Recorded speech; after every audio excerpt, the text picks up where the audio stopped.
Hello learners, welcome to Academy Educational Classes. My name is Anandita Giri and I welcome you all. So आज हम करेंगे Bihar board class 11th English book में से chapter number 3 a snake in the grass by R.K. Narayan.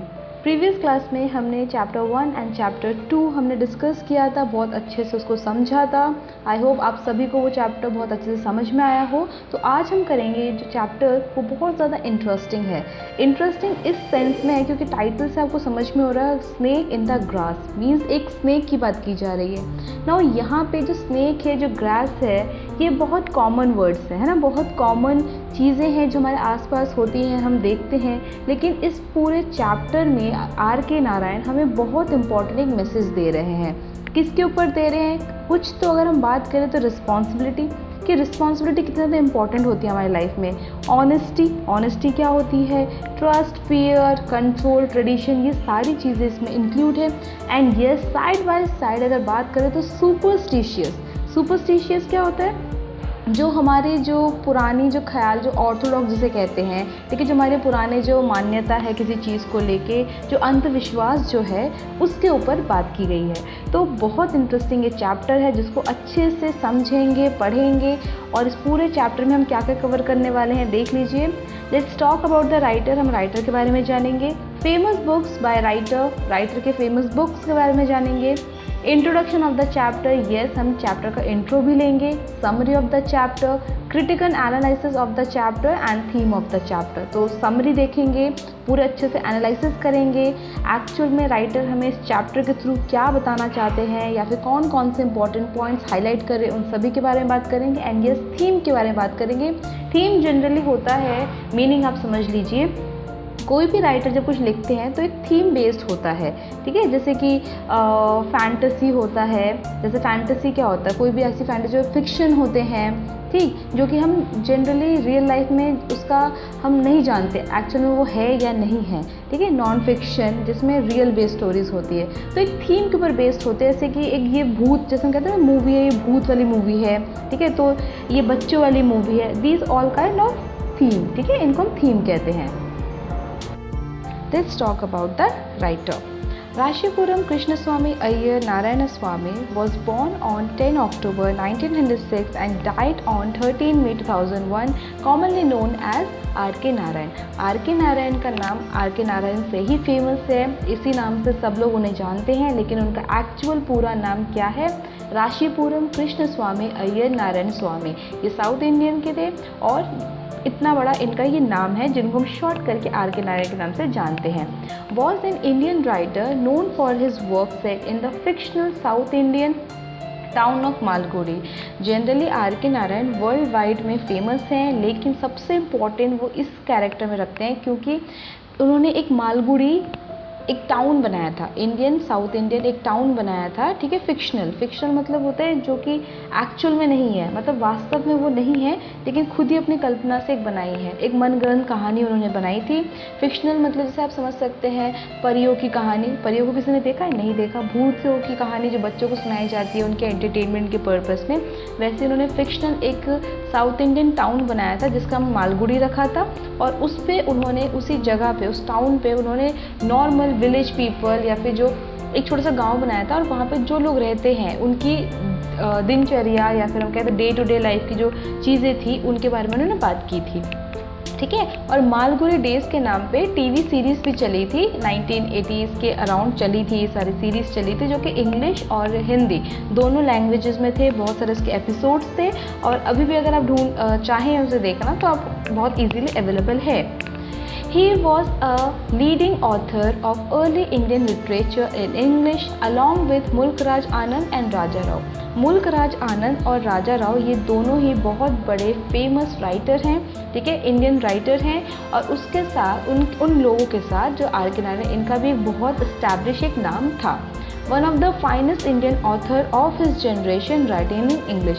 अपने time पे वो बहुत ज़्यादा एक फेमस और एक फाइनेस्ट आर्टिस्ट थे, फाइनेस्ट ऑथर थे, ठीक है। मतलब इतना सुंदर और इतने अच्छे से वो अपनी बातों को लिखते थे लोगों को समझाते थे या फिर अपनी बातों को लोगों तक पहुंचाते थे, जो सोसाइटी में, जो समाज में जो चीज़ें चल रही हैं, जो सही है जो गलत है, उन सारी चीज़ों को पॉइंट आउट करते थे। ठीक है। Rudyard by his grand mother, Narayan completed his education in 1930 and briefly worked as a teacher before deciding to devote himself to writing। तो आर के नारायण अपनी दादी माँ से बहुत ज़्यादा अटैच थे, बहुत ज़्यादा वो प्यार करते थे और उन्हीं की मेहनत से उन्होंने अपनी एजुकेशन कंप्लीट की थी, अपनी पूरी पढ़ाई कंप्लीट की थी। और पढ़ाई कंप्लीट करने के बाद एज ए टीचर, अध्यापक के रूप में उन्होंने काम करना शुरू किया था। उसके बाद उन्होंने बाद में अपना पूरा समय राइटिंग में दिया था। टीचर तो वो थे ही थे, लेकिन उसके बाद उन्होंने सोचा कि उन्हें अपना जो समय है वो टीचिंग के साथ साथ अपने लेखक मतलब लिखाई में भी देनी चाहिए, क्योंकि वो बहुत अच्छा लिखते थे, काल्पनिक मन था। ठीक है, बहुत कुछ लिखना चाहते थे, तो उन्होंने टीचर के बाद उन्होंने अपना पूरा समय दे दिया राइटिंग में। His first novel, Swami and Friends, 1935, is an episodic narrative recounting the adventures of a group of schoolboys। तो उनकी जो पहली नॉवल थी जो उन्होंने लिखी थी, स्वामी एंड फ्रेंड्स, 1935 में लिखी गई थी, जो कि एपिसोड के फॉर्म में थी, मतलब एपिसोड के फॉर्म में थी सारी नैरेटिव, जहाँ पे छोटे बच्चे, जो स्कूल के छोटे बच्चे होते हैं, उसके बारे में उन्होंने लिखी थी। ठीक है, बहुत सुंदर है, कभी पढ़िएगा इस बुक को। और इस बुक को क्या, इसकी सीरीज़ भी है, इसमें मूवीज़ भी बनी है, आप देख सकते हैं, बहुत सुंदर है, बचपन याद आ जाता है। ठीक है, बहुत सुंदर है। जब छोटे छोटे बच्चों के बारे में बताया, उनके जो छोटे छोटे जो दिनचर्या होते हैं, डे टू डे लाइफ में जो एडवेंचर्स होते हैं, ठीक है, उसके बारे में लिखी गई है। That book and much of Narayan's later work are set in the fictitious, not real or true, imaginary south Indian town of Malgudi. जैसे मैंने अभी आपको बताया, जो मालगुडी है वो साउथ इंडियन एक टाउन उन्होंने बनाया है।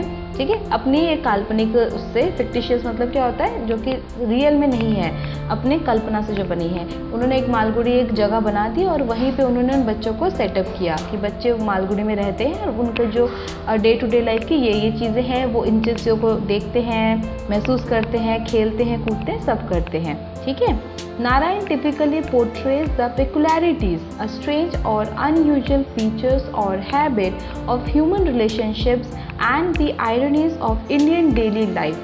जो नारायण है, आर के नारायण, ये जनरली पोर्ट्रे करते थे। क्या पोर्ट्रे मतलब होता है दिखाना। वो अपने जो लिखाई थी, जो उनके जो वर्क्स थे, जो उनका काम था, उसमें वो सारी चीज़ें ऐसी दिखाते थे जो नॉर्मल इंसान, एक कॉमन पीपल का जो रिश्ता होता था किसी भी चीज़ को लेके, ठीक है, किसी भी इंसान को लेके, किसी भी अपने चीज़ों को लेके, जो उनके जो मेंटालिटी होती थी या फिर जो विचार होते थे, उसके बारे में उन्होंने बताया है। और सिर्फ बताया नहीं है, देखिए सोसाइटी में अगर हम रहते हैं तो वहाँ पे अच्छी चीज़ें भी होती है, बुरी चीज़ें भी होती हैं, है ना। हमेशा सब कुछ अच्छा तो नहीं चलता है, तो उन्होंने उन सभी के ऊपर जो अच्छी चीज़ें उनको भी दिखाया है और जो बुरी चीज़ है उसके ऊपर उन्होंने टॉन्ट भी मारा है, उन्होंने दिखाया है, आयरनी करके दिखाया है कि लोगों की जो मेंटालिटी वो कैसी है। ठीक है, in which modern urban existence clashes with ancient tradition. और यहाँ तक कि उन्होंने ये भी चीज़ दिखाया है कि देखिए अब धीरे धीरे हम क्या बन रहे हैं, हम मॉडर्न होते जा रहे हैं, डे बाय डे हम मॉडर्निटी की तरफ जा रहे हैं। अब जो ट्रेडिशन है, जो हमारे जो परंपरा है, उससे हम कितना ज़्यादा भटक गए हैं, है ना। अब हमारे इंडियन कल्चर में जीन्स टॉप वगैरह नहीं है, ये सारे वेस्टर्न कल्चर्स के हैं, लेकिन हमने इन सारी चीज़ों को भी अपनाया है। लेकिन यस, हमने अपने ट्रेडिशन को भी नहीं छोड़ा है। ट्रेडिशन, हम जो रिचुअल्स हैं वो सारे फॉलो करते हैं। तो कभी कभी क्या होता है, ये सारी चीज़ें लोग नहीं मान पाते हैं ना, ट्रेडिशन को फॉलो करने के चक्कर में वो मॉडर्निटी को पीछे छोड़ देते हैं, मॉडर्न लाइफ को नहीं जी पाते हैं। और कभी कभी कुछ लोग मॉडर्न लाइफ को जीने के लिए पूरे ट्रेडिशन को ही छोड़ देते हैं। तो ये जो बैलेंस होता है ये इंपॉर्टेंट होता है। लेकिन यहाँ पे इन्होंने यही बताया है अपने स्टोरीज़ के थ्रू कि कैसे जो अर्बन एग्जिस्टेंस है वो कैसे जो ट्रेडिशन, जो बिलीफ है, उसको कैसे चीज़ें को ख़राब करती है, मीन्स दोनों साइड से। His style is graceful, marked by genial humor, the quality of being amusing or comic। Humour का मतलब होता है मजाक करना। ठीक है, किसी भी चीज़ से कोई मोटा इंसान है और आप कह रहे हो अरे आज तो तुम बहुत पतली लग रही हो, तो एक तरीके से ह्यूमरस है। ठीक है। एलिगेंस मतलब graceful and simple and simplicity. तो उन्होंने बहुत प्यार से हास्य कर, मतलब कि अब देखिए ह्यूमर ना, एक तो हम जैसे सटायर कह सकते हैं, लेकिन सटायर ह्यूमर बिल्कुल डिफरेंट है। ह्यूमर होता है जिसको हम एज अ मजाक के तौर पे लेते हैं, उसमें हम किसी को हर्ट करने की कोशिश नहीं करते हैं, ठीक है, किसी को मजाक नहीं उड़ाते हैं। और इन्हीं सारी चीज़ों को इन्होंने अपने आर के नारायण ने अपने सारी कहानियों में रखी थी। सिंप्लिसिटी रखी थी, सिंपल चीज़ों को रखी थी, बहुत प्यार से, बहुत अच्छे से, और अपनी ही चीज़ों को उन्होंने सारे प्रेडिक्ट किया था। मीन्स अपने जो इंडियन कल्चर है, जो हमारे जो इंडियन टच है, ठीक है, कल्चर, ट्रेडिशन बोलिए, लैंग्वेज बोलिए, हमारी जो फूड बोलिए, इन सारी चीज़ों को, बिहेवियर बोलिए, इन सारी चीज़ों को उन्होंने यहाँ पे पॉइंट आउट किया है अपने स्टोरीज़ में। नाउ आज की जो हमारी स्टोरी है, इसमें भी सेम यही चीज़ें हम देखेंगे। जैसे मैंने आपको स्टार्टिंग में बताया, ट्रेडिशन की बात करेंगे, स्टीरियोटाइप की बात करेंगे, जो लोगों की जो मनगढ़ंत जो पुरानी जो विश्वासें हैं लोगों को लेके, हर चीज़ों को लेके, जानवरों को लेके, ठीक है, लोगों को लेके, इन सारी चीज़ों को बात करेंगे। दूसरा जो स्टेटस की बात होती है, जो एक मालिक और नौकर में जो भेद होता है, उसके बारे में बात करेंगे। तो स्टेटस की बात कीजिए, ट्रेडिशन की बात कीजिए, एक ट्रस्ट की बात कीजिए, या फिर रिस्पॉन्सिबिलिटी की बात कीजिए, इन सारी चीज़ों के बारे में हम बात करेंगे। अब देखिए फेमस बुक्स बाय राइटर। अब हमारे आर के नारायण के फेमस बुक्स के बारे में थोड़ा जान लेते हैं। Among the best received of Narayan 34 novels are the English teacher। वैसे तो इनके बहुत सारे फेमस है, कुछ इनके इम्पोर्टेंस जो है वो हम बात कर लेते हैं। द इंग्लिश टीचर 1945 में लिखी गई थी। वेटिंग फॉर द महात्मा 1955 में लिखी गई थी। The guide 1958। The man eater of Malgudi 1961। The vendor of sweets 1967 and the tiger for Malgudi 1983। इसमें आपने एक चीज़ देखी, इसमें बहुत सारे मालगुड़ी है। मीन्स उन्होंने अपनी एक कल्पना वाली मालगुड़ी जो जगह है वो बना दी, और आगे चल के उन्होंने जितनी भी स्टोरीज लिखी है उन्होंने उस मालगुड़ी को ही सेटअप बनाया है। ठीक, Narayan also wrote a number of short stories. उन्होंने काफ़ी सारे शॉर्ट स्टोरीज भी लिखे हैं। Collection include Lawley Road 1956, a horse and two goats and other stories 1970, Under the Banyan Tree and Other Stories 1985, and The Grandmother's Tale 1993. In addition to works of non-fiction, chiefly memoir, he also published short and modern prose version of two Indian epics, the Ramayana 1972 and the Mahabharata 1978। ठीक है, तो उन्होंने novels भी लिखे हैं, ठीक, उन्होंने short stories लिखी है, कहानी लिखी है, नॉन फिक्शन वर्क भी किया है, चीफली मेमोर्स उन्होंने लिखी है, और साथ ही साथ उन्होंने जो इंडियन एपिक है हमारे, जो रामायण और महाभारत, जो दो एपिक है हमारे, उसके बारे उसमें भी उन्होंने लिखी है। ठीक है, अपने तरीके से उन्होंने लिखा है।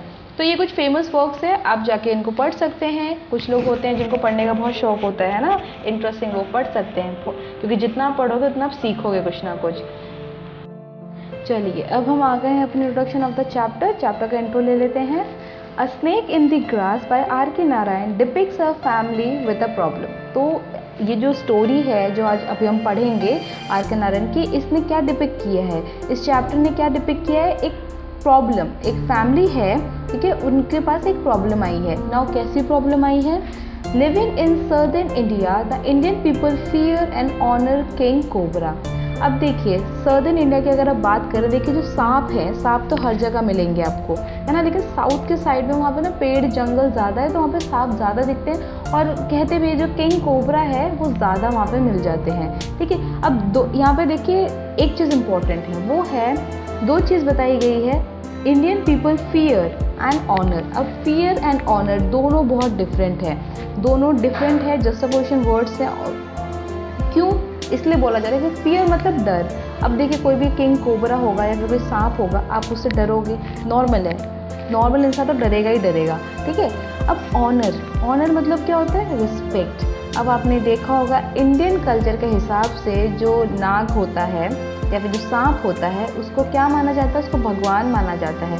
क्यों? क्योंकि शिव जी नाग देवता को लेके बैठते हैं अपने गले में, तो ये मान्यता है जो सांप होते हैं वो बहुत ज़्यादा क्या होते हैं, एक रिस्पेक्टेबल होते हैं, या फिर हम कह सकते हैं बहुत ज़्यादा एक होली स्पिरिट होता है, या फिर हम उसको मतलब एक भगवान की तरह ही मानते हैं।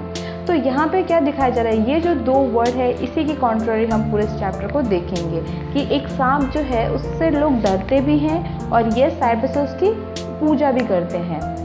It's bite is deadly.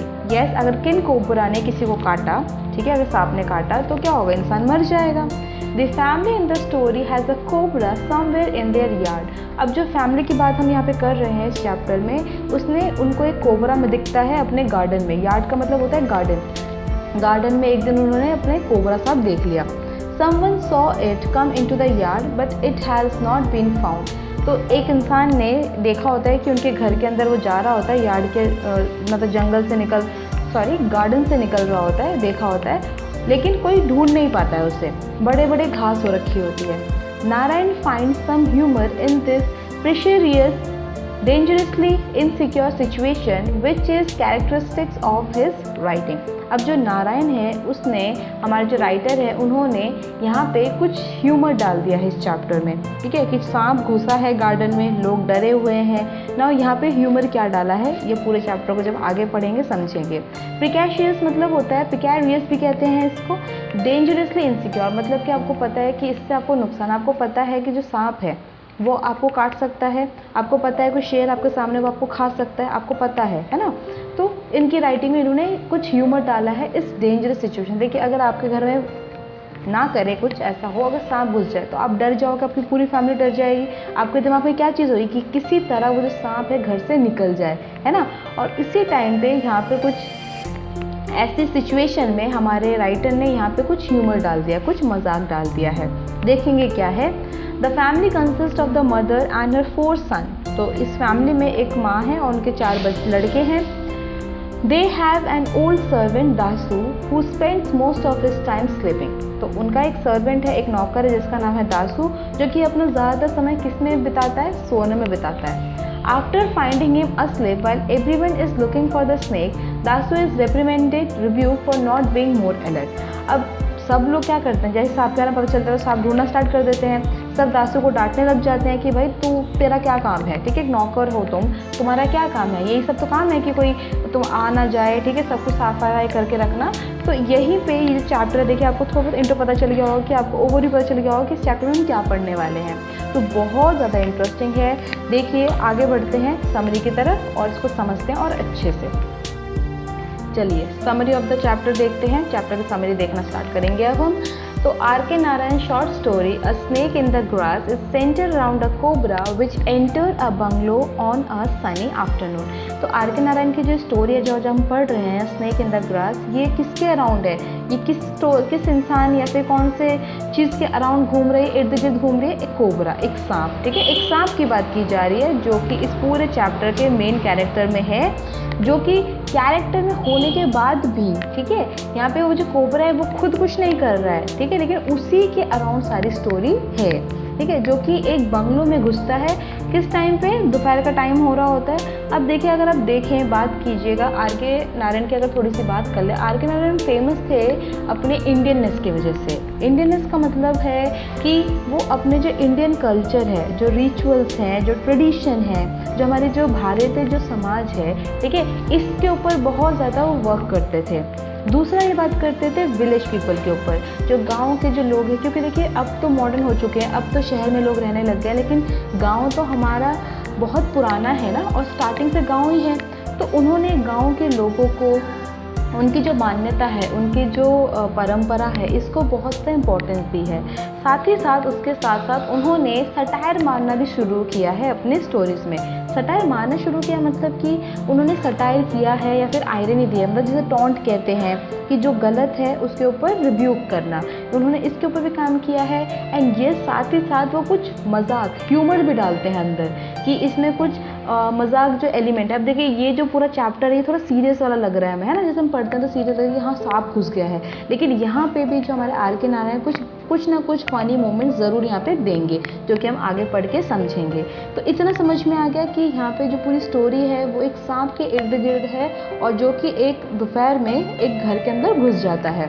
और यही चीज़ सुन के जो फैमिली मेम्बर है, जितने भी उस घर में फैमिली मेम्बर है, एक माँ है और उसके 4 लड़के हैं, ये बहुत ज़्यादा परेशान हो जाते हैं। एजिटेशन का मतलब होता है स्टेट ऑफ एंजाइटी, मतलब परेशान हो जाने से। आप अगर किसी के घर में सांप घुस जाता है तो क्या होता है, डर के हमारे सब नर्वस हो जाते हैं, क्या करेंगे क्या नहीं करेंगे, परेशान हो जाते हैं। और वो सारा गुस्सा उनका किसके ऊपर जाता है, जो उनका बूढ़ा लेज़ी एकदम आलसी जो सर्वेंट है, जो नौकर है, उसका नाम दासा है, उसके ऊपर सब पर गुस्सा आ जाता है, ठीक है। Dasa tries to dismiss the matter but the family reviews him to search for the snake in the bushes. Dasa cleverly counter them for not providing grass cutter for months. अब क्या होता है देखिए, ये जो स्टोरी शुरू होती है जब तो एक साइकिल में एक इंसान जा रहा होता है और वो उस घर में चिल्ला के बोलता है कि आपके घर में एक सांप घुसा है, और वो बोल के चला जाता है। तो जैसे ये बात लोग सुनते हैं, वो सारे जो भी घर के मेंबर हैं वो सारे घर के बाहर निकलते हैं और वो देखते हैं जो उनका जो नौकर है वो सो रहा है। अब देखिए नौकर सो रहा होता है, अब दोपहर का टाइम है, खाना खा के सभी सो रहे होते हैं, ठीक है। लेकिन जब वो नौकर सो रहा होता तो क्या था, गुस्सा किसके ऊपर जाएगा, पूरे नौकर के ऊपर, कि भाई तुम्हारा सोने का काम थोड़ी ना होता है। तो यहाँ पे हमारे जो राइटर हैं वो एक और चीज़ दिखा रहे हैं कि जैसे मालिक जो है और जो नौकर है इनमें जो डिफरेंस है, ठीक है। तो जो दासा है उसको डांटा जाता है कि तुम सो क्यों रहे हो, तुम्हें ध्यान नहीं दे रहे, तुमने ध्यान नहीं है कि कोई भी घर में घुस जा रहा है, सांप वगैरह घुस जा रहा है, ठीक है, तुम्हारा काम क्या है, ये सब ध्यान रखना है नहीं रखना है। अब जो दासा है वो जो इसको ब्लेम करते हैं, अभी डांटते हैं, वो क्या बोलता है, वो अपनी तरफ से बोलता है कि मेरी क्या गलती है, मैं तो कब से तुम लोग को मांग रहा हूँ, इतने बड़े बड़े घास हो गए हैं, मुझे घास काटने के लिए जो सामान चाहिए, औजार चाहिए, वो आप लोग मुझे ला के दे नहीं रहे हो, ठीक है, तो मैं क्या करूँ, मेरी क्या गलती है। अब फैमिली की वो गुस्सा हो जाती है और वो बोलते हैं कि चुपचाप से बकवास मत करो और चुपचाप से जल्दी से सांप को ढूंढो, ठीक है, इतने बड़े बड़े घास है, अब जाके तुम इसको ढूंढो, सांप को ढूंढो। इतना समझ में आया? चलिए आगे देखिए। While all are busy in cutting bushes and creepers to find the snake, the college boy of the house gives an elaborate statistics of snake bite dead। अब क्या होता है, पूरा परिवार क्या करता है, उस अपने गार्डन में सांप ढूंढना शुरू कर देता है। अब वहाँ पे गार्डन में बहुत टाइम से किसी ने साफ़ नहीं किया होता, इस वजह से बहुत बड़े बड़े झाड़ियाँ हो जाते हैं, बड़े बड़े घास हो जाते हैं। तो बड़े बड़े घासों में क्या होता है, सांप ढूंढना मुश्किल हो जाता है ना, और कोई भी सांप या फिर कोई भी जानवर आके बैठ सकता है, कोई किसी को पता नहीं चलेगा। तो सब लोग क्या कर रहे थे, उसे काट रहे थे, जो बेल क्रीपर्स मतलब बेल होते हैं, ठीक है, तो बेल हो रखे थे जो बड़े बड़े घास, सब उसको काट काट के सांप को ढूंढने की कोशिश कर रहे थे। और उसी समय एक लड़का जो था, ठीक है, उसने कॉलेज में पढ़ता है, उसने ये बोला कि पता नहीं कितने सारे लोग सांप के बाइट से, मतलब सांप काटने की वजह से कितने लोगों की मौत हो जाती है। अब देखिए वैसे ही लोग डरे हुए हैं कि घर में सांप घुसा हुआ है और किसी को मिल भी नहीं रहा है कि सांप है या कहीं नहीं है। अब उसी टाइम पे ऐसी बातें करना क्या सही है? नहीं, लेकिन फिर भी लोगों की ये आदत होती है, ये ह्यूमन नेचर है कि जिस टाइम पे प्रॉब्लम आती है लोग उसी टाइम पे और एक प्रॉब्लम भी डाल देते हैं। एक जो मन के अंदर जो डर होता है वो और गहरा हो जाता है, ठीक है। An old beggar at the gate tells the mother that God Subramania has come to visit her। अब देखिए एक और चीज़ यहाँ पे क्या हुई, अब जैसे वो लोग ढूंढ रहे थे, ये सारी बातें हो रही थी, एक भिक्षा मांगने के लिए एक कोई बूढ़ा आया और उसने क्या बोला कि आप लोग के घर में गॉड सुब्रमण्य आए हैं, मतलब भगवान जो गॉड वॉर ऑफ हिंदू के जो वॉर के जो भगवान है सुब्रमण्य माना जाता है, वो आपके घर में आए हैं। ये लोगों की मान्यता होती है, ठीक है। यहाँ पे बहुत लोग मानते हैं कि अगर आपके घर में स्नेक आया है, सांप आया है, तो भगवान की कृपा हुई है, तभी वो भगवान ने आपके घर में वो सांप को भेजा है। The beggar words remind the mother about her forgotten promise of अभिषेकम to Lord Subramanya. तो जैसे ही वो भिखारी बोलती है कि उसकी मदर को, तो मदर को याद आ जाता है कि उन्होंने भी एक जैसे मान्यता होती है ना, लोग वो रख देते हैं, मन्नत रख देते हैं कि मैं भगवान को दूध चढ़ाऊँगा, ये करूँगा, वो करूँगा। लोग अपने हिसाब से मान्यता कर लेते हैं, मन्नत मांग लेते हैं, ठीक है। तो अभिषेक मतलब उन्होंने जो इस घर की जो माँ है, जो इस परिवार की जो माँ थी, ठीक है, उनको याद आया कि उन्होंने एक बार ये शपथ खाई थी या फिर मांगा था, मन्नत मांगा था कि वो दूध चढ़ाएंगे, ठीक है, लॉर्ड सुब्रमण्य को। अ snake charmer appear before them and show his skill in catching the snake. अब क्या होता है, वो जो भिक्षात्री है जब ये सारी बातें बताती है उस घर के लोगों को, तो वो जो औरत है, जो माँ होती है, वो उसको भिक्षा दे देती है और वो चली जाती है। और वो ये बोल के जाती है कि मैं एक सपेरे को, स्नेक चार्मर मतलब जो सपेरा होता है सांप को पकड़ता है, उसको भिजवा दूंगी, वो आके पकड़ लेगा, ठीक है। तो उसके बाद ये क्या होता है, जो स्नेक चार्मर होता है वो आता है और आके वो दिखाता है कि मैं स्नेक को ऐसे पकड़ूंगा, वैसे पकड़ूंगा, मतलब वो अपने तरीका बता रहा होता है, मतलब अपनी ही तारीफ करना शुरू कर देता है वो। He gives his address to call him whenever they find the snake। अब वो आ तो जाता है, लेकिन जो सांप है वो तो किसी को नहीं मिला अभी तक, कहाँ पे चला गया नहीं पता। तो वो कहता है कि जब सांप मिल जाए या फिर आपको पता चलेगा कि सांप कहाँ है, मैं तब आऊँगा, ठीक है, तब मुझे बुला लेना। तो वो अपना एड्रेस, फ़ोन नंबर सब कुछ दे के चला जाता है और वो चला जाता है। Being tired they retire for some time in the वरांडा।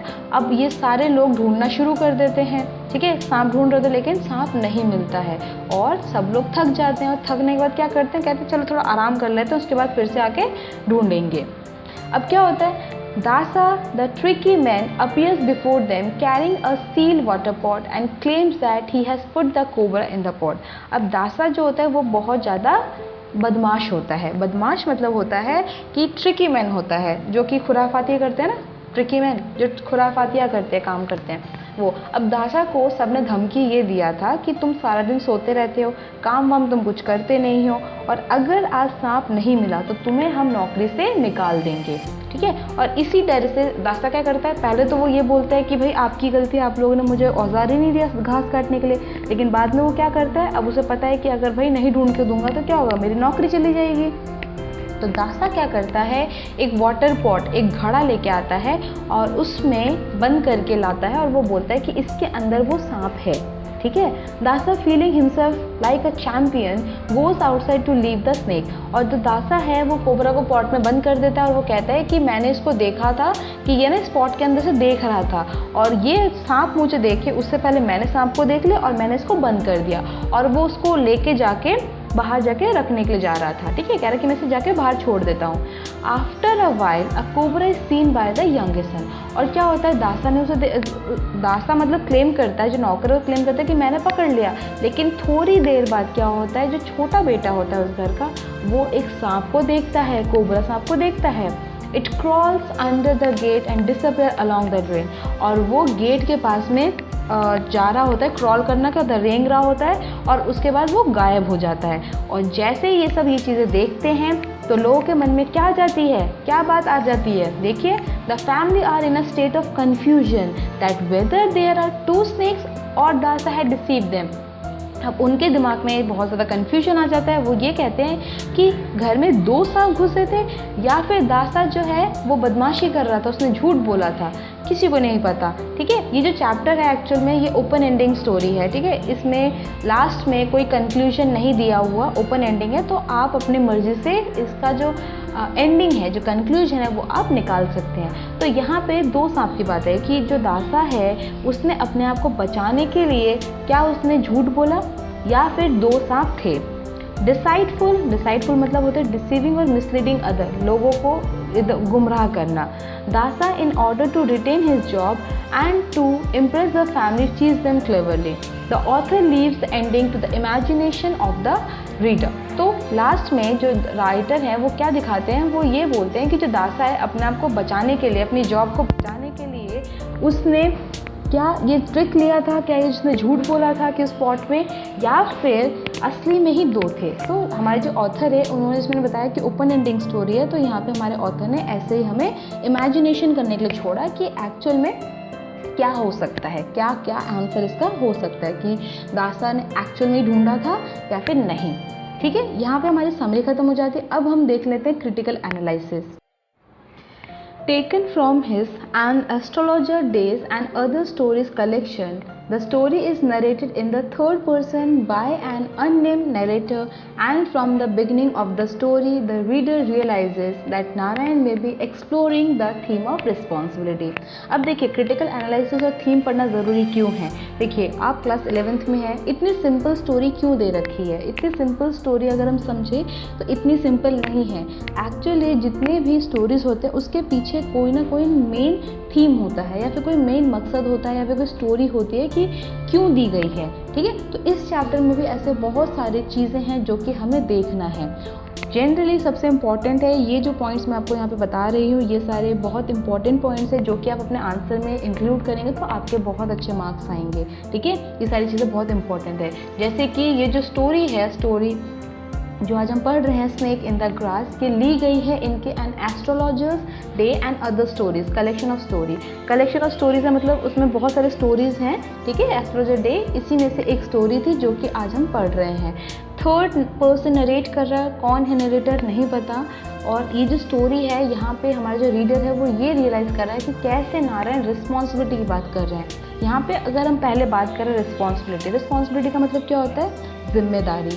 यहाँ पे जिम्मेदारी किस किस की थी? अगर हम बात करें जो दासा है उसकी रिस्पॉन्सिबिलिटी भी थी एज अ सर्वेंट, तुम्हारा काम है कि घर का देखभाल करना, सारा सामान सब कुछ देखना, घास वगैरह बड़े हो ना हो जाए, ये सब चीज़ें देखने की रिस्पॉन्सिबिलिटी थी।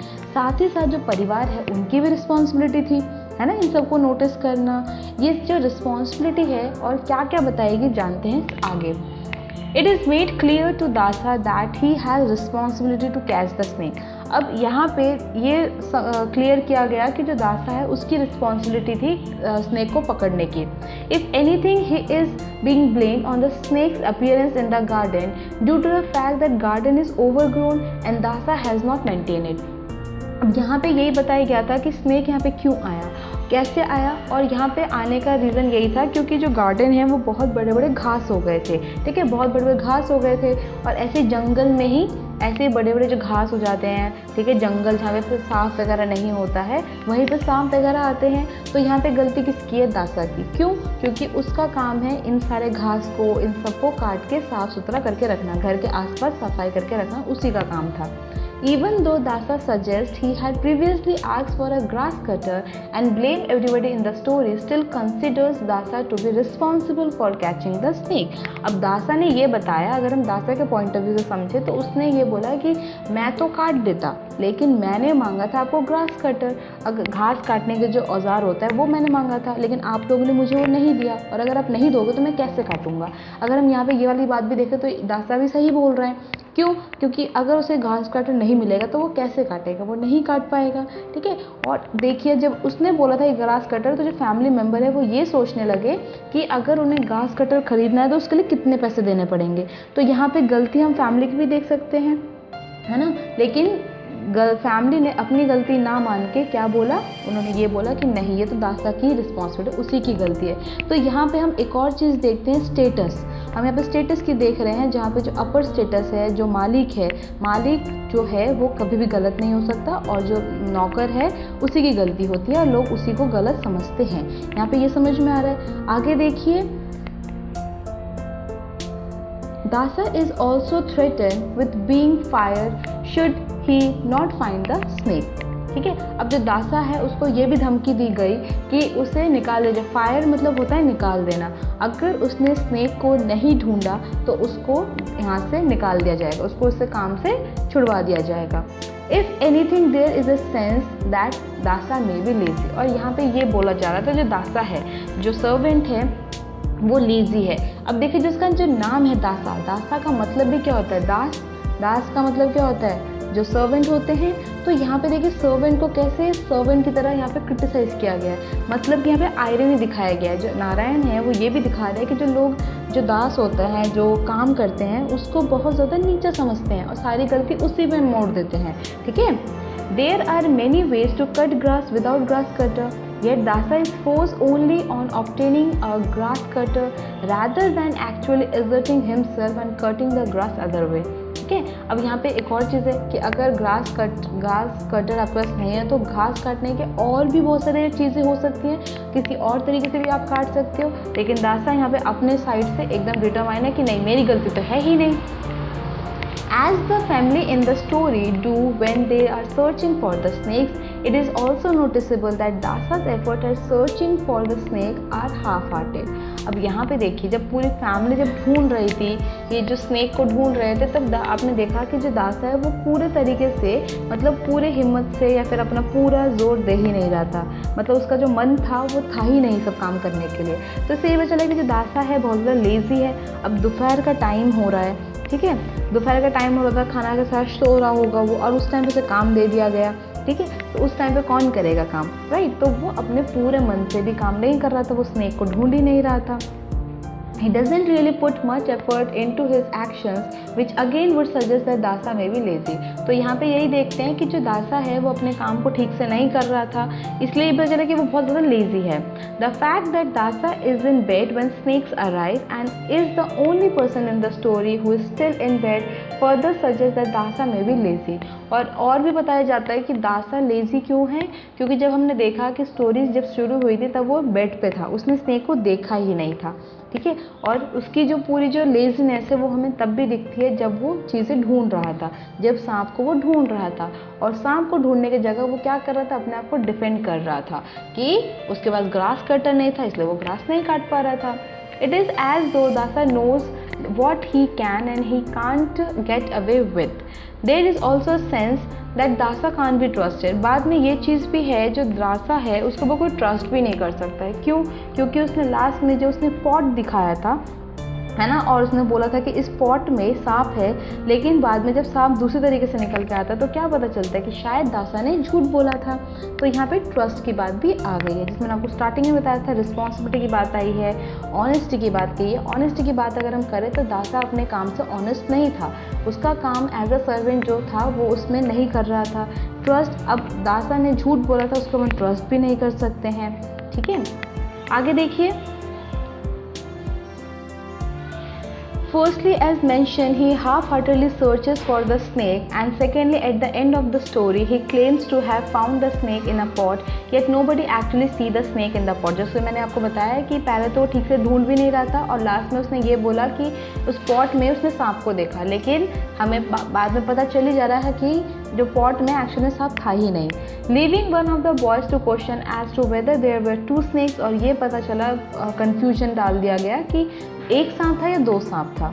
When in all likelihood there is only the one snake and Dasa doesn't have the snake at all. As to why Dasa might like to lie to the family, और इससे यही पता चल रहा है जो दासा है वो झूठ बोल रहा था, तो उस पर ट्रस्ट ही नहीं कर सकते। It is possible that he is conscious of the threat that family have made towards him after being fired, and as such he conquered मतलब होता है create, ठीक है, बनाना, a story in order to save his job। तो ये भी पता चलता है कि दासा ने अपने आप को बचाने के लिए, जो उसको धमकी दी गई थी कि उसको निकाल दिया जाएगा काम से, तो उसने एक अपनी मनगढ़ंत एक स्टोरी बना ली, कहानी बना ली अपने नौकरी को बचाने के लिए, विच इन रियलिटी इज़ अंडरस्टैंडेबल दो at the same time dishonest. जैसे कि अगर हम बात करें तो हाँ, उसकी भी गलती थी, उसकी नौकरी जो है वो इम्पॉर्टेंट है, लेकिन यस वो डिसऑनेस्ट तो है, यहाँ पे ऑनेस्टी तो नहीं दिख रही है। तो यहाँ पे देखिए, दोनों साइड अगर हम बात करें, जो दासा है वो भी, उसके ऊपर सबने गलती मोड़ दी, ठीक है, पूरी फैमिली ने डाल दी, लेकिन अगर हम खुद भी सोच के देखें तो हमें थोड़ी ना पता है कि सांप कब घुस जाए घर के अंदर, और हम पूरे टाइम ये सब ध्यान भी नहीं रख सकते हैं, ठीक है। और अगर कोई प्रॉब्लम आई है तो उसका सोल्यूशन निकालना ज़्यादा इंपॉर्टेंट है मेरे हिसाब से, ठीक है, बल्कि सबको ना कि सबको रिब्यूक करके या फिर उसको कुछ उल्टा पुल्टा बोल के उसको डांटना, ठीक है। प्रॉब्लम अगर आई है तो उसका सोल्यूशन ढूंढना सबसे इम्पॉर्टेंट है। और येस, क्योंकि दासा वहाँ पे सो रहा था, तो बाकी जो लोग थे उन्होंने भी तो नहीं देखा था, तो वो लोग क्या कर रहे थे। अब घर की रिस्पॉन्सिबिलिटी सबकी है, सिर्फ एक नौकर के भरोसे तो हम घर नहीं छोड़ सकते ना। तो यहाँ पे हम दो पहलू भी लिख सकते हैं। और येस, इंग्लिश में क्या होता है, इंग्लिश सबसे इम्पॉर्टेंट सब्जेक्ट मेरे लिए इसलिए है, या फिर मुझे इंग्लिश इसलिए ज़्यादा पसंद है क्योंकि हम हर एक तरीके से एनालिसिस कर सकते हैं। 2+2 कभी भी 4 नहीं होता है इंग्लिश में, राइट, ये हमेशा याद रखिएगा। आप कोई भी कंक्लूजन निकाल सकते हैं, आप अपने तरीके से कोई भी आंसर लिख सकते हैं। येस, चैप्टर से रिलेटेड फैक्ट्स दे के, लॉजिक दे के आप बात कर सकते हैं, लेकिन आप कर सकते हैं, बहुत सारे स्टोरीज आप बना सकते हैं, ठीक है। Dasa's number 1 priority in the story appears to maintain the status quo. एक तो प्रॉब्लम ये था यहाँ पे कि दासा एज अ सर्वेंट है, तो उसकी रिस्पॉन्सिबिलिटी है कि वो जब सर्वेंट है सर्वेंट की तरह रहे और उसका जो काम है वो अच्छे से वो करे, ठीक। That being keeping himself in comfortable employment for a family who do not seem to see that Dasa is not only lazy, dishonesty but also untrustworthy। अब यहाँ पे जो इसने जो यहाँ पे काम किया, तो जो बाकी जो इसके फैमिली मेम्बर्स है वो क्या समझ रहे हैं, वो तो यही सोच रहे हैं ना कि ये डिसऑनेस्ट भी है, एक तो वो काम भी नहीं कर रहा, यहाँ तक कि उसको हम भरोसा भी नहीं कर सकते हैं, ठीक। नारायण में ऑल्सो भी exploring the theme of tradition. अब यहाँ पे देखिए ट्रेडिशन की बात भी की गई है, जो बहुत इंपॉर्टेंट है कि ट्रेडिशन जो है, जो हमारा इंडियन जो ट्रेडिशन है, जो कल्चर है, उसमें जो लोग कितनी ज़्यादा बात मान के रखते हैं, लोगों के जो मन के अंदर बातें देखी हुई है। क्योंकि देखिए, अगर आप आज की बात करें तो हम लोग तो जो शहरों में रहते हैं, जो मॉडर्न ख्यालों में हैं, या फिर जो थोड़े से लाइफस्टाइल हमारी चेंज हो गई है, तो हम लोग इतना नहीं मानते हैं। लेकिन यह जो गांव के जो बड़े बुज़ुर्ग हैं या फिर जो हमारे दादी हैं, नानी हैं, ठीक है, दादा दादी जो पुराने हैं, ये सारे ना कुछ जो ट्रेडिशन उनको बहुत ज़्यादा फॉलो करते हैं। भगवान को मानना, ये सब चीज़ें मानना बहुत ज़्यादा उनके दिल में बैठी हुई है। तो यहाँ पे थीम ऑफ ट्रेडिशन की बात है, कहाँ पे, something that is noticeable through the mothers and the beggars conversation. जो वहाँ पे जो माँ और जो भिखारी, इन दोनों के जो बीच में जो बातचीत हुई थी, ठीक है, इसी से हमें पता चल रहा है। This may be important as the mother's fear are alleviated. Alleviated मतलब lighten after she talks to the beggar. जो माँ के अंदर जो डर था वो धीरे थोड़ा कम हुआ था, क्योंकि जब सांप की बात की गई थी तो लोग तो डर गए थे कि सांप कैसे घर के अंदर घुस गया। लेकिन जैसे उस बेगर ने बोला कि ये शायद कोई भगवान आए हैं आपके घर में, तो लोग के मन में एक रिलैक्सेशन हुआ कि हाँ चलो भगवान आए हैं, ठीक। So thankful is the mother that she गेव्स the beggar a coin. और इसी वजह से जो उसकी माँ है उसने क्या किया, उस बेगर को, उस भिखारी को एक पैसा दिया, ठीक है। It is also possible that Narayan may be suggesting that it can be beneficial to an individual to follow tradition. अब ये भी यहाँ पे माना जा रहा है कि देखिए यहाँ पे नारायण ये भी बता रहे हैं कि अगर कोई इंसान ट्रेडिशन को फॉलो कर रहा है, जैसे कि वो जो बेगर है, अब वो जो भिखारी है, उसने क्या किया, उसने बोला और उसको तो फ़ायदा ही हुआ ना, उससे तो प्रॉफिट ही हुआ, उसे उस बोलने के वजह से उसको पैसा मिल गया, उसको भिक्षा मिल गई। और दूसरे साइड से अगर वो मदर की बात करें तो उसके मन में भी एक श्रद्धा की वजह से जो डर था थोड़ा सा कम हो गया, ठीक है। तो ट्रेडिशन में ये पावर है।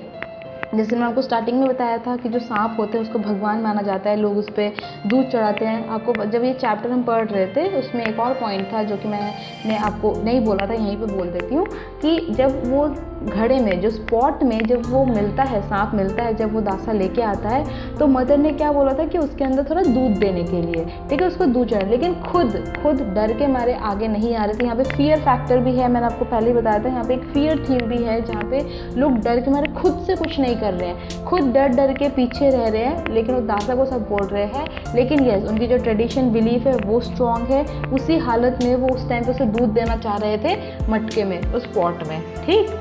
However, though the mother might believe that the cobra is a sign of God Subramanya visiting her, the reality is that cobra still need to be caught as it is venomous। अब यहाँ पे देखिए एक और चीज़ जो बहुत important है, ये कि यहाँ पे जो सांप है, ये जो फैमिली में जो सांप आता है, जो कोबरा आता है, ये एक तरीका का ब्लेसिंग भी है, मतलब आशीर्वाद भी है, और दूसरे साइड से एक कर्स भी है, मतलब एक अभिशाप भी है।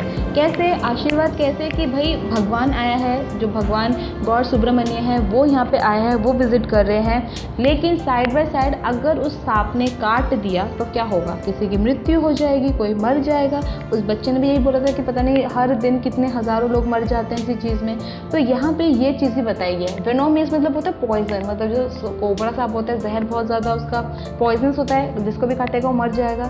तो यहाँ पे ये चीज़ बहुत इंपॉर्टेंट है, जो ब्लेसिंग एंड कर्स, यहाँ पे ये बहुत इंपॉर्टेंट पॉइंट है। आप इस पॉइंट को ज़रूर ऐड कीजिएगा अपने आंसर में कि ये जो कोबरा का जो रोल है यहाँ पे फैमिली में, इसका जो प्रेजेंस है कोबरा का, वो एक ब्लेसिंग के साथ साथ कर्स भी है, ठीक है। It has the potential to kill an individual regardless of their belief. और यहाँ पे ये भी है कि सांप को जनरली जो इंडियन पीपल होते हैं वो लोग सांप को बहुत आसानी से मारते नहीं हैं।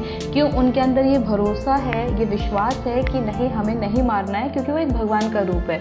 और अगर हम दूसरे फैक्टर को समझे, साइंटिफिक वे में समझे, तो हर एक जीव को जीने का अधिकार है। हम कोई नहीं हैं हम उनको अटैक करें या उनको मारें, ठीक है। तो और भगवान ट्रेडिशन फॉर्म में देखें तो भगवान है, तो हमें नहीं मारना है। What is also interesting is how easily afraid the mother can get। और यहाँ पे एक और चीज़ भी थी कि कैसे बहुत जल्दी जो माँ है वो डर भी गई थी, लेकिन यस, जो बिलीफ है वो उनको बहुत ज़्यादा स्ट्रॉन्ग बना के रखती है। When her son tells her that person dies every 20 minutes from a cobra bite, the mother nearly screamed with anguish। Anguish मतलब होता है एक्सट्रीम पेन, बहुत ज़्यादा उन्हें दुख हुआ था, बहुत वो डर गई थी कि कोबरा अगर आ गया उसे काट दिया तो क्या होगा। सब लोग मर जाएंगे। Though as mention the beggar does elevate the mother's fear, लेकिन अगर हम बात करें तो जो बेगर है उसने उस मदर का जो डर था वो कम कर दिया था।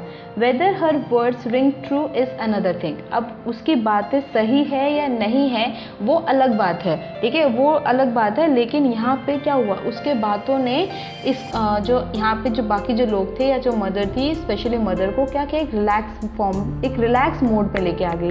तो यहाँ पे देखिए ट्रेडिशन बिलीफ का एक इम्पॉर्टेंस जो है वो दिखाया जा रहा है। यहाँ पे जो नारायण दिखा रहे हैं कि जो ट्रेडिशन जो फॉलो कर रहे हैं लोग, जो ट्रेडिशन मानते हैं, ये इम्पॉर्टेंट है। क्यों? क्योंकि जैसे मैंने आपको बताया कि स्नेक को मारना एक बहुत बड़ा क्राइम माना जा रहा है। और क्यों नहीं मानना चाहिए भाई, उसकी भी ज़िंदगी है, उसकी, वो भी एक जीव है, उसको भी जीने का अधिकार है। एंड ये ट्रेडिशन की वजह से ही लोग, जैसे उसने बोला कि ये जो चीज़ है, ये जो सांप आया है, ये एक भगवान आपके घर में आया, तो इससे क्या हुआ, उनका जो दुख है वो कम हुआ।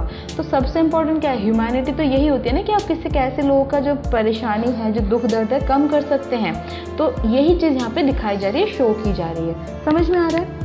The introduction of the snake charmer also plays an theme of tradition। अब जो सापूड़ा आया था या फिर जो सपेरा आया था, ठीक है, इसका भी एक इम्पॉर्टेंट रोल था ट्रेडिशन में। दो ही is only briefly mention in the story, his word also help the mother when it comes to her fears and comprehensions over the snake. जैसे उसने सारी चीज़ें बताई थी, तो ये सारी चीज़ें भी उस मदर के जो दिल में जो था डर था, वो सब निकला बाहर। दो unfortunately he is unable to do anything till the snake can be found, something that Dasa eventually claimed to have done। और बाद में हम देखें तो वो जो सपेरा है उसने कुछ भी नहीं किया था, कुछ भी नहीं कर पाया था वो, क्योंकि स्नेक उस टाइम पे मिला ही नहीं था।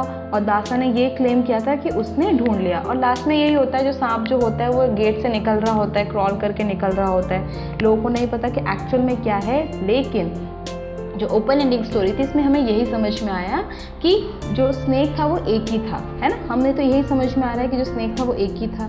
तो यहीं पे आके जो हमारा चैप्टर है वो तो एंड होता है। लेकिन यहाँ पे देखिए, सिर्फ इस छोटे से चैप्टर में हमने कितना कुछ समझा कि जो आर के नारायण है हमें कितना कुछ बताना चाहते हैं। कैसे वो रिस्पॉन्सिबिलिटी की उन्होंने बात की, उन्होंने ऑनेस्टी की बात की, ठीक है, उन्होंने ट्रस्ट, उन्होंने भरोसे की बात की, उन्होंने डर, जो लोगों के अंदर जो डर है उसके बारे में बात की, साथ ही साथ जो ट्रेडिशन है, जो हमारा जो ट्रेडिशन है, जो परंपरा है, उसके बारे में बात की। तो इन्हीं सारी चीज़ों को लेके हमने इस पूरे चैप्टर को समझा। आई होप आप सभी को ये चैप्टर बहुत अच्छे से समझ में आया हो।